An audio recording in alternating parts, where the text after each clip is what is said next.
पैसा पाणीच्या technical analysis कोर्सच्या या नवीन भागात तुमचे स्वागत आहे। आजचा व्हिडिओ हा या कोर्सचा 8वा भाग आहे। मागील व्हिडिओमध्ये आपण मॉर्निंग स्टार आणि इव्हनिंग स्टार हे ट्रिपल कॅन्डलस्टिकचे 2 पॅटर्न पाहिले आहेत। आजचा व्हिडिओ हा ट्रिपल कॅन्डलस्टिक पॅटर्नचा दुसरा भाग असणार आहे। या व्हिडिओमध्ये आपण ट्रिपल कॅन्डलस्टिकचे आणखी काही पॅटर्न्स बघणार आहोत। तत्पूर्वी तुम्ही ट्रिपल कॅन्डलस्टिकचा पहिला भाग पाहिला नसेल तर तो लगेच पाहून घ्या, त्याची लिंक तुम्हाला डिस्क्रिप्शन मध्ये मिळेलच। तसेच या कोर्समधील इतर सर्व व्हिडिओच्या लिंक्स देखील तुम्हाला डिस्क्रिप्शन मध्ये मिळतील। टेक्निकल अनालिसिस जर तुम्हाला योग्य पद्धतीने समजून घ्यायचे असेल तर हा कोर्स तुम्ही पहिल्यापासून पूर्ण पाहावा असेच आम्ही तुम्हाला सुचवू। तसेच या कोर्समधील इथून पुढचे व्हिडिओ तुम्हाला लवकरात लवकर पाहिजे असतील तर आता चॅनलला सबस्क्राईब करा आणि हो, बेल आयकॉन दाबायला अजिबात विसरू नका। चला तर मग आजच्या व्हिडिओला सुरुवात करूया।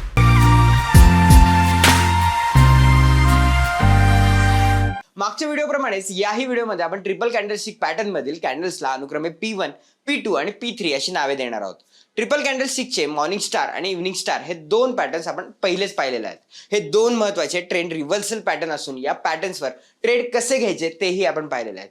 या व्हिडिओमध्ये आपण जो पहिला पॅटर्न पाहणार आहोत त्याचे नाव आहे 3 व्हाईट सोल्जर्स। 3 व्हाईट सोल्जर्स हा अगदी सोपा कॅन्डलस्टिक पॅटर्न आहे। या पॅटर्न मध्ये सलग 3 बुलिश कॅन्डल्स तयार होतात। हा पॅटर्न डाऊन ट्रेंडच्या शेवटी तयार होतो। हा पॅटर्न डाऊन ट्रेंडचा शेवट करून नवीन अप ट्रेंडला सुरुवात करतो, त्यामुळे हा बुलिश रिव्हर्सल पॅटर्न आहे। डाऊन ट्रेंड नंतर जेव्हा सलग 3 बुलिश कॅन्डल तयार होतात तेव्हा तिथे डाऊन ट्रेंड संपून ट्रेंडची दिशा बदलल्याचे संकेत मिळतात। या 3 बुलिश कॅन्डल्स मात्र एका विशिष्ट पद्धतीने तयार व्हायला हव्यात। डाऊन ट्रेंड मध्ये जेव्हा शेवटची रेड कॅन्डल तयार होते तेव्हा त्यानंतर P1 ही बुलिश कॅन्डल तयार होते। त्यापुढील P2 candle gap up open होऊन आणखीन एक बुलिश कॅन्डल तयार होते। गॅप अप आणि गॅप डाऊन म्हणजे काय हे तुम्हाला माहित नसेल तर या कोर्सचा मागील व्हिडिओ तुम्ही नक्की पहा।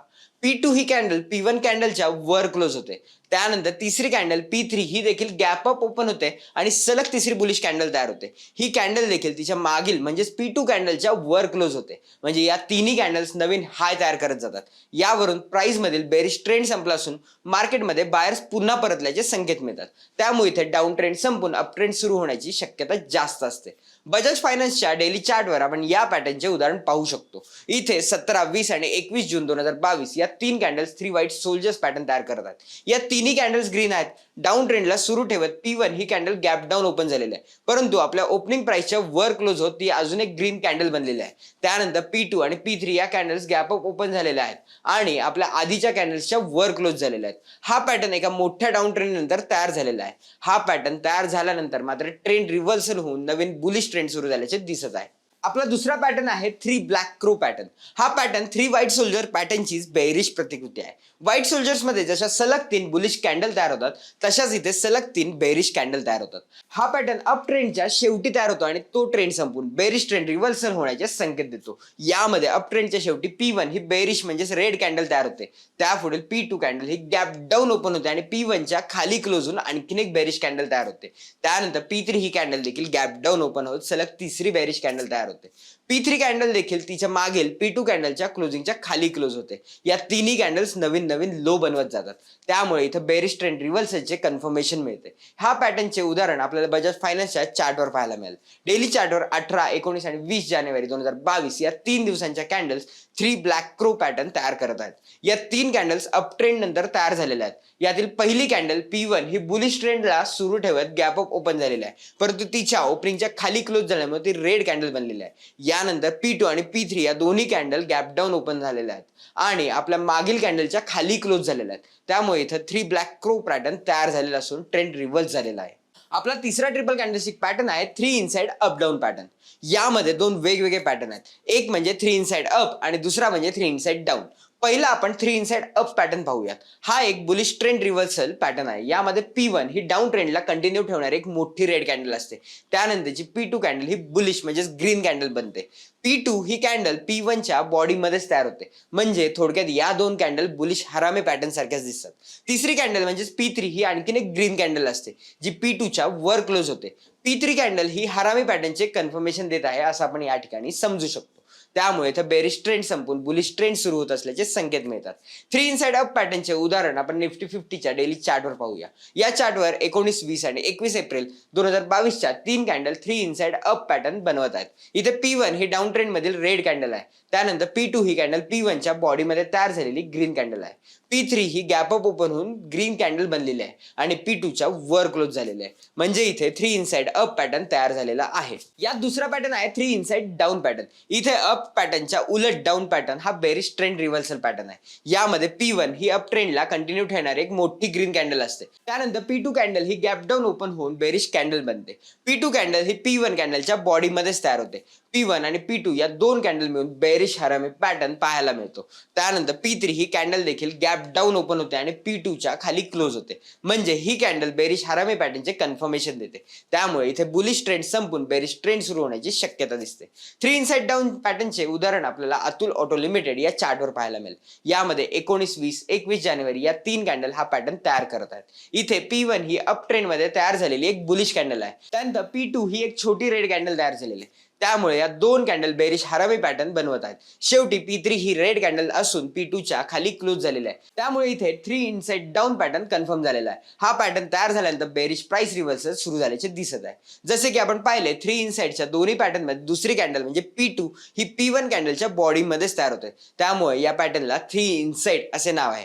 तर पॅटर्नची तिसरी कॅन्डल ही पहिल्या दोन कॅन्डलच्या खाली क्लोज होते किंवा वर क्लोज होते. यावरून त्यात 3 इनसाइड अप आणि 3 इनसाइड डाऊन असे दोन प्रकार पडलेले आहेत. तर हे झाले इनसाइडचे पॅटर्न्स. यानंतर ट्रिपल कॅन्डलस्टिकचा आपण जो शेवटचा पॅटर्न पाहणार आहोत त्याचं नाव आहे 3 आउटसाइड अप डाऊन पॅटर्न. यामध्ये पॅटर्नची दुसरी कॅन्डल P2 ही P1 कॅन्डलला पूर्णपणे व्यापून टाकते. त्यानंतर तयार होणारी P3 कॅन्डल ही P2च्या बाहेरील बाजूला तयार झाल्यासारखी दिसते. यामुळे तिला 3 आउटसाइड असे म्हणतात. तसेच तिसरी कॅन्डल ही पहिल्या दोन्ही कॅन्डलच्या खाली क्लोज होते किंवा वर होते. यावरून त्यात दोन प्रकार पडतात. ते म्हणजे 3 आउटसाइड अप आणि 3 आउटसाइड डाऊन. पहिला आपण 3 आउटसाइड अप पॅटर्न पाहूयात. मार्केट जेव्हा डाऊन ट्रेंड मध्ये असते तेव्हा हा पॅटर्न तयार होतो. हा बुलिश ट्रेंड रिव्हर्सल पॅटर्न आहे. म्हणजे तो डाऊन ट्रेंड संपून अप ट्रेंड सुरू झाल्याचे संकेत देतो. यामध्ये पहिली कॅन्डल P1 ही डाऊन ट्रेंडला कंटिन्यू करणारी बेरिश म्हणजेच रेड कॅन्डल असते. यानंतरची P2 कॅन्डल ही गॅप डाऊन होते परंतु प्राइस रिव्हर्सल दाखवत ती एक मोठी ग्रीन कॅन्डल तयार होते. ही ग्रीन कॅन्डल P1 कॅन्डलला पूर्णपणे व्यापून टाकते. P1 आणि P2 या दोन कॅन्डल मिळून डबल कॅन्डलस्टिकचा बुलिश एंगल्फिंग पॅटर्न तयार होतो. त्यानंतर P3 ही अजून एक बुलिश कॅन्डल तयार होऊन ती P2च्या वर क्लोज होते. म्हणजे या कॅन्डल नंतर एंगल्फिंग पॅटर्नचे कन्फर्मेशन मिळते. इथे डाऊन ट्रेंड संपून नवीन अप ट्रेंड सुरू होण्याची शक्यता तयार होते. या पॅटर्नचे उदाहरण आपण न्यूरेका लिमिटेड या स्टॉकच्या चार्टवर पाहूया. या चार्टवर 19, 20, 21 जानेवारीच्या कॅन्डल 3 आउटसाइड अप पॅटर्न तयार करत आहेत. इथे 19 जानेवारीची म्हणजेच P1 ही कॅन्डल डाऊन ट्रेंडला सुरू ठेवणारी एक रेड कॅन्डल आहे. त्यानंतर P2 ही कॅन्डल एक मोठी बुलिश कॅन्डल असून तिने P1 कॅन्डलला पूर्णपणे व्यापलेला आहे. तर त्यापुढे P3 ही अजून एक बुलिश कॅन्डल तयार झालेली आहे आणि ती P2च्या वर क्लोज झालेली आहे. या तिन्ही कॅन्डल मिळून या ठिकाणी 3 आउटसाइड अप हा पॅटर्न तयार झालेला आहे. याच्याच उलट यामध्ये दुसरा पॅटर्न आहे 3 आउटसाइड डाऊन पॅटर्न. हा पॅटर्न अप ट्रेंड मध्ये तयार होतो. या पॅटर्न नंतर अप ट्रेंड संपून डाऊन ट्रेंड सुरू होण्याची शक्यता असते. या पॅटर्न मधील पहिली कॅन्डल P1 ही ग्रीन असून ती अप ट्रेंड सुरू असल्याचे दर्शवते. त्यानंतर अप ट्रेंडला सुरू ठेवत P2 ही गॅप अप ओपन होते परंतु ती एक मोठी बेरिश कॅन्डल बनते आणि P1च्या खाली क्लोज होते. त्यामुळे इथे डबल कॅन्डलस्टिकचा बेरिश एंगल्फिंग पॅटर्न तयार होतो. त्यानंतर P3 ही अजून एक रेड कॅन्डल बनते आणि बेरिश एंगल्फिंग पॅटर्नचे कन्फर्मेशन मिळते. या तिन्ही कॅन्डलला एकत्रितपणे आपण 3 आउटसाइड डाऊन पॅटर्न असे म्हणतो. या पॅटर्न नंतर बेरिश ट्रेंड रिव्हर्सल होण्याची शक्यता तयार होते. या पॅटर्नचे उदाहरण आपण इन्फिबीम एव्हेन्यूज लिमिटेड या स्टॉकच्या चार्टवर पाहूयात. इथे 20, 23 आणि 24 जानेवारीच्या कॅन्डल्सने मिळून 3 आउटसाइड डाऊन पॅटर्न तयार केलेला आहे. 24 जानेवारीची P1 ही कॅन्डल अप ट्रेंड नंतर तयार झालेली बुलिश कॅन्डल आहे. त्यानंतरची P2 कॅन्डल ही एक मोठी रेड कॅन्डल आहे जिने P1 ला पूर्णपणे व्यापलेला आहे. तर P3 कॅन्डल ही देखील रेड कॅन्डल आहे. ती P2च्या खाली क्लोज झालेली आहे. या पॅटर्न नंतर ट्रेंड कसा रिव्हर्स झाला आहे तुम्हाला इथे दिसतच असेल. या कोर्समध्ये आपण फक्त मुख्य 6 ट्रिपल कॅन्डलस्टिक पॅटर्न पाहिलेले आहेत. ते म्हणजे morning star, evening star, 3 white soldiers, 3 black crow, 3 inside up down आणि 3 आउटसाइड अप डाऊन. ट्रिपल कॅन्डलस्टिकचे आणखी खूप सारे पॅटर्न्स आहेत परंतु ते सर्व पॅटर्न्स तुम्हाला शिकत बसण्याची गरज नाहीये. कारण हे सर्व पॅटर्न्स फक्त तुम्हाला प्राइस ऍक्शन समजण्यासाठी कामाला येतात. सिंगल आणि डबल कॅन्डलस्टिक पॅटर्न्सच्या बाबतीत हेच खरे आहे. समजा तुम्ही एखादी कार चालवायला शिकले तर तुम्ही फक्त तीच कार चालवता का? तर नाही, तुम्ही अजून दुसऱ्याही कार चालवू शकता किंवा एक कार शिकल्यावर आपण कोणत्याही प्रकारची कार चालवू शकतो. त्याचप्रमाणे एकदा तुम्हाला हे पॅटर्न पाहून चार्ट रीड करण्याची प्रॅक्टिस झाली की तुम्हाला चार्टवर पॅटर्न शोधत बसण्याची गरज पडणार नाही. कोणत्याही चार्टवरील प्राइस ऍक्शन पाहून तुम्ही पुढे ट्रेंडची दिशा कशी राहील याचा अंदाज लावू शकता. त्यामुळे तुम्ही टेक्निकल अनालिसिसमध्ये बिगिनर असाल तर हे पॅटर्न चार्टवर शोधण्याची जास्तीत जास्त प्रॅक्टिस करा. तुम्हाला कोणत्याही टाइम फ्रेम मधील चार्टवर हे सर्व पॅटर्न पाहायला मिळतील. या कोर्सच्या पुढील व्हिडिओमध्ये आपण cup and handle, head and shoulders, double top, double bottom यांसारखे ट्रेडिंगमध्ये प्रचलित असणारे काही चार्ट पॅटर्न्स डिटेलमध्ये पाहणार आहोत. त्यामुळे चॅनलच्या सर्व अपडेट्स मिळवण्यासाठी आत्ता चॅनलला सबस्क्राईब करून बेल आयकॉनवर क्लिक करा. आजच्या व्हिडिओमध्ये आपण इथेच थांबूयात. पाहत रहा पैसा पाहिजे.